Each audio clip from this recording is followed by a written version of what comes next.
بسم اللہ الرحمن الرحیم الحمدللہ۔ آج ہماری تلاوت کا آغاز سورہ یاسین تقریباً 23ویں پارے سے۔ سورہ یاسین قرآن مجید کا دل ہے۔ اہل ایمان عام طور پہ اپنے اموات اور اپنے مریضوں کے ہاں تو پڑھتے ہیں، لیکن اس کے اندر زندگی کا ایک بہت بڑا نقشہ ہے۔ قرآن مجید کی ہر آیت اور ہر سورت اور ہر سپارہ اصل اس کی غرض عمل کرنا ہے۔ اس کے آغاز میں بھی اللہ کے نبی کی رسالت کا تذکرہ ہے۔ آپ اللہ کے سچے رسول ہیں اور آپ لوگوں کو اللہ کی طرف بلاتے ہیں، لیکن بعض لوگ اپنی بدعمالیوں کی وجہ سے ہدایت کی صلاحیت کھو بیٹھے ہیں، اندھے بہرے ہو چکے ہیں۔ اپنی بدعمالیوں کی وجہ سے ہدایت کی صلاحیت کھو بیٹھے ہیں۔ لیکن کوئی آدمی اللہ کی طرف بلائے، سامنے والا نبی قبول کرے، دائی کے اجر و ثواب میں کوئی کمی نہیں ہوتی۔ آپ اللہ کی طرف بلاتے رہیں۔ جو اللہ سے ڈرتے ہیں اور راہ راست پہ آ جائیں گے۔ پھر اللہ کے مخلص بندوں کا تذکرہ فرمایا، جو ایک بستی میں اللہ کی طرف اہل بستی کو بلانے کے لیے تشریف لے گئے، لیکن وہ قوم بجائے ماننے کے ان کے مقابلے پہ کھڑی ہو گئی۔ اسی قوم کا ایک فرد حبیب نجار دوڑتا ہوا آیا، فرمایا تم ان پہ کیوں ظلم ڈھاتے ہو؟ ان کا ایک ہی تو قصور ہے، یہ کہتے ہیں ایک اللہ کی عبادت کرو، یہ تمہیں اللہ کی طرف بلاتے ہیں اور تم ان کے ساتھ زیادتی کرتے ہو۔ قوم نے ان کو چھوڑا، اس پہ حملہ آور ہوئے، اسے شہید کر دیا۔ اللہ رب العزت نے اسے جنت عطا فرمائی، اور جنت میں یہ کیا کہتے ہیں؟ قرآن کے الفاظ موجود ہیں، یہ کہتا ہے اللہ نے میرے ساتھ بڑی مغفرت کا اور سعادت کا معاملہ فرمایا ہے۔ کاش کہ میری قوم کو پتہ لگتا کہ اللہ نے میرے ساتھ کتنا بڑھیا معاملہ کیا۔ تو زندگی کے اندر بھی یہ اپنی قوم کا خیر خواہ تھا، بننے کے بعد بھی اپنی قوم کی خیر خواہی ہی کی بات کر رہا ہے۔ کاش کہ قوم سمجھتی کہ میں جس راستے کی طرف بلا رہا تھا اور جس راستے پہ میں چل نکلا تھا وہ کتنی کامیابی اور فلاح کا راستہ ہے۔ پھر اللہ کی قدرت کا تذکرہ ہے، جو عام طور پہ قرآن اس سے بھرا پڑا ہے۔ آسمان دیکھو، زمین دیکھو، چاند سورج کا یہ نظام دیکھو، یہ یوں ہی تو نہیں چل رہا۔ کوئی ذات ہے جو بڑی قدرت والی ہے، جس نے یہ سارا نظام بنا رکھا ہے، اور اس نظام میں کوئی خلل واقع نہیں ہوتا۔ ایسا نہیں کہ چاند اپنے دائرے سے پہلے آ جائے اور اپنی جگہ سے پہلے سورج اس کا غروب ہو جائے، یا وقت سے پہلے یہ طلوع ہو جائے۔ نہ، ہر ایک اپنے اپنے دائرے میں چل رہا ہے۔ اور پھر قرآن نے ایک سچائی اور ایک حقیقت کی طرف توجہ دلائی کہ زمین میں جو بھی چیز ہے، حتیٰ کہ نباتات بھی، ان میں بھی نر مادہ ہوتا ہے۔ دنیا میں پہلے یہی خیال تھا، اور دنیا اتنا ہی علم رکھتی تھی کہ مردوں میں اور جانوروں میں نر مادہ ہوتا ہے، لیکن آج کی سائنس نے ریسرچ کی تو پتہ لگا کہ ہر چیز ہی کے اندر نر مادہ ہوتا ہے۔ اور اسلام نے صدیوں سال پہلے، قرآن نے اس سچائی اور حقیقت کا اظہار صدیوں سال پہلے بتا دیا کہ ہر چیز میں نر مادہ ہوتا ہے، یہاں تک کہ پودوں کے اندر بھی، نباتات کے اندر بھی، سبھی چیزوں کے اندر۔ کھجور ہے، اگر وہ ایک ہو دوسرا نہ ہو تو پھل نہیں آئے گا۔ ہر چیز کے اندر نر مادہ اللہ اور یہ سچائی قرآن نے صدیوں سال پہلے ذکر فرمائی۔ پھر قیامت کا تذکرہ ہے، جب ان سے کہا جاتا ہے، اس سے پہلے فرمایا جب ان سے کہا جاتا ہے اللہ کے راستے میں خرچ کرو، تو یہ اللہ کی شان میں گستاخی کرتے ہیں کہ اللہ کو ہم کھلائیں گے، کہ اللہ کو ہمارے مال کی ضرورت ہے۔ پھر فرمایا اللہ تو بڑی قدرت والے ہیں۔ اور پھر قیامت میں سور پھونکا جائے گا، اور پہلا اور پھر دوسرا اور پھر تیسرا، اور جب تیسرا سور پھونکا جائے گا لوگ قبروں سے اٹھیں گے اور وہاں کھڑے ہوں گے اور کہیں گے کس چیز نے ہمیں قبروں سے نکالا ہے، کیا چیز ہے؟ لیکن فرمایا آج کا دن ایسا ہے کہ دنیا میں تو دسترخوان پہ اور زندگی میں خلط مل تھا، نیک اور بد اکٹھا ہوا کرتا تھا، کافر مسلمان اکٹھا ہوا کرتا تھا۔ اللہ کے نعمتوں کے دسترخوان سے دنیا میں سبھی فائدہ اٹھا رہے تھے، لیکن آج نہیں۔ آج مجرم اللہ کے فرما برداروں سے الگ کر دیا جائے گا۔ آج مجرم اللہ کی فرما برداروں سے الگ کر دیا جائے گا۔ دنیا کا دسترخوان سب کے لیے تھا، دنیا میں نعمتوں کا دسترخوان سب کے لیے، نیک بد ظالم مظلوم کافر مومن سبھی اللہ کے نعمتوں سے فائدہ اٹھا رہے تھے، امتحان گاہ جو تھا۔ لیکن اب تو نتیجے کا وقت ہے، نتیجے میں فیصلہ ہوگا۔ آج مجرم اللہ کے فرما بردار لوگوں سے الگ ہو جائیں۔ ممتاز الیوم ایھا المجرمون، مجرموں آج الگ ہو جاؤ۔ ہر آدمی سر کی آنکھوں سے دیکھے گا کون کامیاب کون ناکام ہے، اس کا تذکرہ۔ پھر یہ دن آنے والا ہے، دیکھتے نہیں انسان اس کی جسم میں کس انداز سے تغیر اور تبدیلی آتی ہے، بچپنا جوانی اور پھر کمزوری اور بڑھاپا، یہ بار بار کی تبدیلیاں کیا تجھے سمجھ میں نہیں آتی؟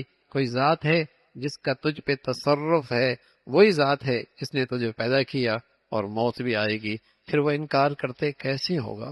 فرمایا وہ تو ذات بڑی قدرت والی ہے، اس کے لیے کیا ہے، وہ تو درخت کے اندر سے آگ پیدا کر سکتا ہے، وہ تو درخت کے اندر سے پیدا کر سکتا ہے۔ کہا کرتے تھے ہڈیاں بسیدہ ریزہ ریزہ خاک ہو جائیں گی پھر زندگی۔ فرمایا اس کی قدرت بہت بڑی ہے، اس کے لیے تو صرف چاہ لینا ہے اور چیز کا وجود میں آ جانا، اس کا تو صرف چاہ لینا ہے، کن کہنا ہے، بس چاہ لینا ہے اور اس چیز کا وجود آ جانا ہے۔ اللہ ہر قسم کے کمزوریوں سے پاک ہے، اللہ ہر قسم کے عیب سے پاک ہے، اس کا تذکرہ پھر سورہ صافات ہے، اللہ کے فرشتوں کے نام سے تذکرہ ہے کہ وہ صف بصف صف بستہ کھڑے ہوتے ہیں۔ ویسے بھی ہمارے دین میں نظم و ضبط مطلوب ہے، ہمارے دین میں نظم و ضبط مطلوب ہے کہ انسان جو بھی کام کرے ضابطے کے تحت نظم کے ساتھ سلیقے کے ساتھ انداز کے ساتھ اختیار کرے، اور اس سے وہ چیزیں اچھی لگتی ہیں۔ چیزیں بکھری ہوئی چیزیں ہوں، انتشار ہو، تو وہ اسلام اس کو پسند نہیں کرتا۔ تو یہاں بھی فرشتوں کی اللہ کے سامنے کھڑا ہونا اور صف بصف کھڑا ہونا، اللہ کے احکامات کا انتظار کرنا، اس کا تذکرہ فرمایا۔ پھر اللہ رب العزت کا آسمانی نظام ہے، کس طریقے سے اللہ کے ہاں وحی کے نظام حفاظت کا نظام ہے، اور کس طرح حفاظت کے ساتھ وہ اللہ کے نبی کی طرف اللہ کے پیغمبر کی طرف وحی پہنچا کرتی ہے، کس طرح اللہ اس کی حفاظت کا انتظام کرتے ہیں۔ پھر وہی آخرت کا تذکرہ، قیامت کی باتیں، اور پھر جنت اور اہل جنت کی نعمتیں، اور نعمتوں کے اندر عیش و عشرت کی زندگی، اور پھر ایک ملاقاتی جنتی کا، وہ دنیا میں اس سے ملاقات، اس کے ایک ملاقاتی تھا، تو وہ آج اس کی نظروں کے سامنے نہیں ہے، تو جنتی کہے گا وہ میرا ایک شخص تھا، ملاقات کرتا تھا اور کہتا تھا کہ تم نادان ہو، تمہاری عقل کیسی ہے کہ تم کہتے ہو مرنے کے بعد دوبارہ زندگی جائیں گے اور حساب و کتاب کا سلسلہ ہوگا۔ میں آج اسے دیکھنا چاہتا ہوں، تو اللہ میاں کی طرف سے اسے اجازت ملے گی، وہ جہنم میں جھانکے گا تو وہاں اس کا وہ ملاقاتی نظر آئے گا جو بیچ جہنم میں ہوگا، تو یہ کہے گا اے اللہ تیرا شکر ہے کہ میں اس کے باتوں میں نہیں آیا، اور میں اس کی سوچ میں اور فکر میں نہیں آیا۔ ہاں، اچھی صحبت بہت ضروری ہے، اچھی صحبت بہت ضروری ہے، ورنہ آدمی بسا اوقات بے دین دوست کے نظریات قبول کر لیا کرتا ہے، اور بے دین دوست کی سوچ کو قبول کر لیا کرتا ہے، تو اچھی دوست، ورنہ وہ آدمی کو گمراہی کے جسے کہیں کہ گڑھے میں اسے پھینک دیتا ہے۔ تو اس کا تذکرہ فرمایا۔ پھر حضرت نوح علیہ السلام کا تذکرہ، کس طریقے سے نوح علیہ السلام نے اپنے قوم کو ایک لمبے عرصے تک اللہ کی طرف بلایا، قوم کا انکار، پھر قوم کا غرق ہونا، پھر ابراہیم علیہ السلام کا دور ایک ازمائشوں سے گزرا، بڑے امتحانات سے گزرا، پھر اللہ نے انہیں ایک بیٹا دیا اور بڑا ہونہار بیٹا دیا۔ پھر اس بیٹے کے ملنے کے بعد بھی ایک آزمائش اور ایک امتحان ابراہیم علیہ السلام کی زندگی میں آیا، خواب آئی، اور خواب میں یہ فرمایا کہ تم اپنے بیٹے کو ذبح کر دو۔ ابراہیم علیہ السلام نے اپنے بیٹے کو اپنی خواب سنائی، بیٹا بھی بڑا سعادت مند، کہنے لگے ابا جو اللہ نے کہا ہے نا آپ کر ڈالے، آپ کر ڈالے، جو اللہ نے آپ سے کہا ہے، آپ حکم کی تعمیل میں دیر نہ کریں، آپ مجھے صبر کرنے والے پائیں گے۔ آپ اللہ کے حکم کی تعمیل کر رہے ہیں نا، تو میں آپ کی اس تعمیل میں ساتھ دوں گا۔ آپ ذبح کرنے کے لیے تیار ہوں، میں ذبح ہونے کے لیے تیار ہوں۔ کیسے مسلمان تھے، اور کیسے اللہ کے فرما بردار تھے، اور کیا اللہ سے سچی وفاداری اور سچا ایمان تھا۔ آج تو نہ باپ اپنی خواہش چھوڑنے کے لیے تیار ہے، اور نہ آج بیٹا اپنی حرام خواہش چھوڑنے کے لیے تیار ہے، وہ تو اپنی جانیں دونوں قربان کرنے کے لیے تیار ہیں۔ یہی وہ بنیاد ہے جس سے آج مسلمان قربانی کیا کرتے ہیں، اور قربانی عید الاضحیٰ کے موقع پہ اللہ کے حضور قربانی کا نذرانہ پیش کرتے ہیں، لیکن اس کی اصل تو اولاد کی قربانی ہے، اولاد کی قربانی ہے۔ ابراہیم علیہ السلام اپنے بیٹے کے گردن پہ چھری کرتے جانے کے لیے تیار ہو گئے، اور بیٹا بھی ایسا سعادت مند ذبح ہونے کے لیے تیار ہو گیا، ذبح ہونے کے لیے تیار ہو گیا۔ قرآن کہتا ہے دونوں کے بارے میں اسلما، دونوں اللہ کے حکم کے سامنے سر خم تسلیم ہو گئے، اور اسے پیشانی کے بل لٹا دیا، اور اپنی پوری طاقت کے ساتھ اس کے گردن پہ چھری چلا دی۔ آسمان سے اللہ رب العزت نے کہا تم نے سچ کر دکھایا ہے، تم امتحان میں پورے اترے ہو، ہم نے تمہیں آزمایا، تم کامیاب ہو گئے اس امتحان میں۔ اور پھر اللہ رب العزت نے آسمان سے میڈا بھیجا، اور اس کو آپ نے ذبح فرمایا۔ پھر امت محمدیہ میں یہ سنت ہمیشہ کے لیے جاری ہے، اور مسلمان اس کو قربانی کیا کرتے ہیں۔ پھر ابراہیم علیہ السلام کو اللہ نے بیٹا اسماعیل کے بعد اسحاق عطا فرمایا۔ پھر قوم لوط کا تذکرہ ہے، حضرت الیاس کا تذکرہ ہے۔ حضرت الیاس بھی ایک قوم شام کی طرف، ایک قوم تھی جو بتوں کی پرستش کیا کرتی تھی، اس کی طرف بھیجا۔ اور پھر حضرت لوط علیہ السلام کا تذکرہ فرمایا، یہ مشرک لوگ اپنے لیے بیٹے پسند کرتے ہیں، اللہ کے بارے میں کہتے ہیں کہ فرشتے اللہ کی بیٹیاں ہیں۔ کیسے احمق ہیں، اپنے لیے بیٹے پسند کرتے ہیں، فرشتوں کے بارے میں کہتے ہیں یہ اللہ کی بیٹیاں ہیں۔ اللہ ان چیزوں سے پاک۔ اللہ رب العزت ہر قسم کے جز سے، اولاد سے، نہ اس کا کوئی معبود، نہ اس کا کوئی باپ والد ہیں، نہ اس کی کوئی اولاد ہیں، وہ نہ کسی کی اولاد ہیں، نہ اس کی کوئی اولاد ہیں، وہ اس سے پاک ہیں۔ اس کا تذکرہ فرمایا اللہ کا فیصلہ آنے والا ہے، آپ صبر کیجئے، اللہ فیصلہ فرما دیں گے۔ پھر سورہ 7 کا تذکرہ ہے، قرآن کی عظمت کا تذکرہ، پھر مختلف قوموں کی ہلاکت کا تذکرہ، اور آپ علیہ السلام کو تسلی اور حوصلہ۔ پھر حضرت داؤد علیہ السلام کے پاس ایک واقعہ پیش آیا، ایک آزمائش آئی، ایک فیصلے کے لیے لوگ آئے، آپ نے اس کے بارے میں فیصلہ فرمایا، لیکن احساس ہو گیا غلطی ہو گئی، فوراً اللہ کی طرف رجوع فرمایا، اس کا تذکرہ ہے۔ پھر سلیمان علیہ السلام کی سلطنت بہت ہی غیر معمولی سلطنت، آسمان کی ہوائیں مسخر ہو گئیں، جنات مسخر ہو گئے، غیر معمولی سلطنت اللہ سے مانگی، اللہ نے وہ سلطنت دی، اس کا تذکرہ۔ پھر حضرت ایوب علیہ السلام ہے، ایک طویل عرصے ایک بڑی آزمائش سے گزرے، لیکن اللہ کا نیک بندہ کسی آزمائش میں آ جائے، چاہے وہ آزمائش مالی ہو، چاہے وہ صحت کے حوالے سے ہو، چاہے کوئی بیماری آ جائے، چاہے وہ اولاد کے حوالے سے کوئی آزمائش ہو، اللہ کا نیک بندہ آ جائے اور اس آزمائش میں اس اللہ کی طرف اور رجوع بڑھ جائے، تو 100% وہ آزمائش اس کے حق میں رحمت ہوتی ہے۔ اور بس اوقات اللہ کا نافرمان، اس پر فروانیاں، اس پر نوازشات، اس کی نعمتوں میں اور زیادہ اضافہ، لیکن اس کی نافرمانی میں کمی نہیں آ رہی، تو اس کے حق میں یہ نعمتیں بھی اللہ کا عذاب، اس کے حق میں یہ نعمتیں بھی اللہ کا عذاب، اس کے حق میں یہ نعمتیں بھی اللہ کا عذاب۔ اور اللہ کا نیک بندہ مالی لحاظ سے یا اولاد کے حوالے سے یا صحت کے حوالے سے کسی آزمائش میں گھر گئے، لیکن اللہ کی طرف رجوع میں کمی نہیں آئی، اللہ کے تعلق میں کمی نہیں آئی، اللہ کے فرما برداری میں کمی نہیں آئی، تو یہ آزمائش اس پیغمبر اور اس اللہ کے نیک بندے کی درجات کی بلندی کا ذریعہ ہوتا ہے، اور اس حق میں اللہ کی رحمت ہوتی ہے۔ تو حضرت ایوب علیہ السلام بھی اللہ کے ایسے مقبول بندے تھے، بڑی آزمائش میں گرے، اولاد کے حوالے سے بھی، مال کے حوالے سے بھی، صحت کے حوالے سے بھی، لیکن مجال ہے اللہ کا در چھوڑا ہو، رجوع بڑھ گیا، اللہ سے مانگنا بڑھ گیا، تو اللہ نے ایسی تعریف فرمائی ہے کہ پورے قرآن میں ایسی تعریف کسی کے لیے نہیں ہے۔ فرمایا نعم العبد، میرا کتنا ہی اچھا بندہ، آزمائش، اور 1 سال نہیں کئی سالوں تک، لیکن اللہ کی طرف رجوع ہے. نعم العبد، کیا ہی میرا اچھا بندہ ہے. تو میرے عزیزو، یہ دنیا کبھی نعمت ہے، کبھی چلی جاتی ہے، کبھی صحت ہے، کبھی بیماری ہے، کبھی خواہشات پوری ہوتی ہے، اور کبھی آدمی کی خواہشات رد کر دی جاتی ہے. لیکن اگر ہر حال میں اللہ کی طرف رجوع ہے تو اس کے حق میں ساری حالت اللہ کی رحمت، ہر حالت اس کے حق میں اللہ کی رحمت ہے. اصل چیز ہے اللہ کی طرف رجوع کرنا. لیکن آج مسلمانوں میں عجیب ہے، ذرا سی آزمائش آتی ہے، بجائے اللہ کی طرف رجوع کرنے کے ہاں وہاں جاتے ہیں. کسی نے کچھ کر دیا ہے، کسی نے کوئی بندش کر دی ہے، کسی نے کوئی جادو کر دیا ہے. ارے میاں، گناہ کر کر کے کسی اور کو جادو کرنے کی ضرورت کیا ہے، اور کسی کو بندش کرنے کی کیا ضرورت ہے؟ یہ خود بہت بڑی بندش ہے.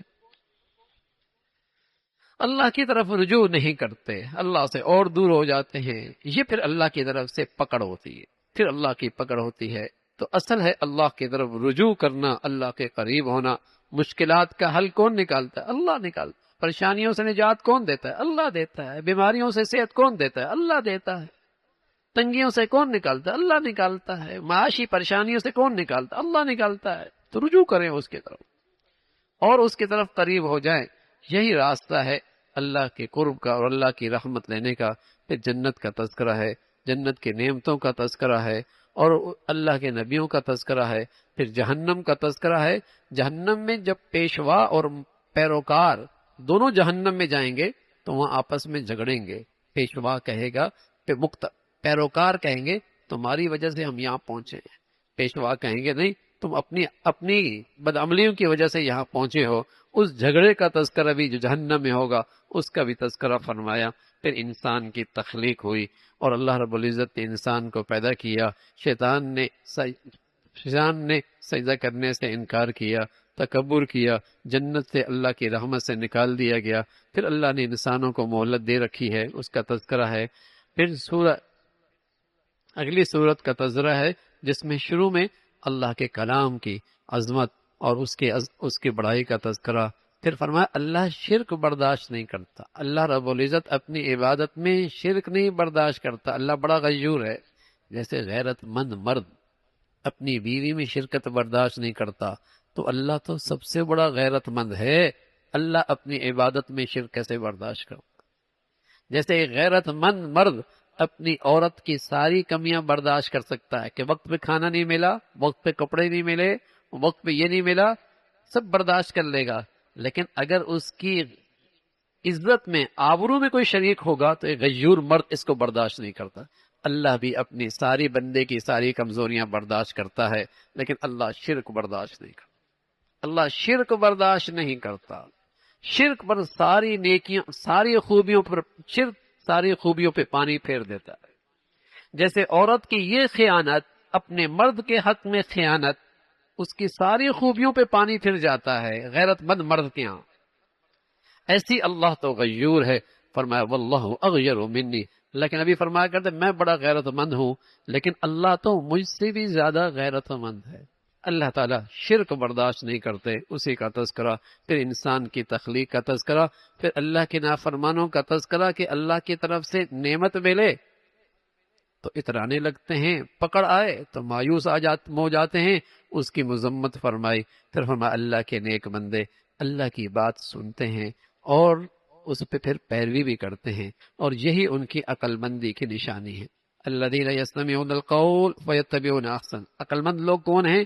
جو اللہ کی بات توجہ سے سنتے ہیں، توجہ سے سنتے ہیں اور پھر اس کی پیروی بھی کرتے ہیں. اس کا تذکرہ فرمایا.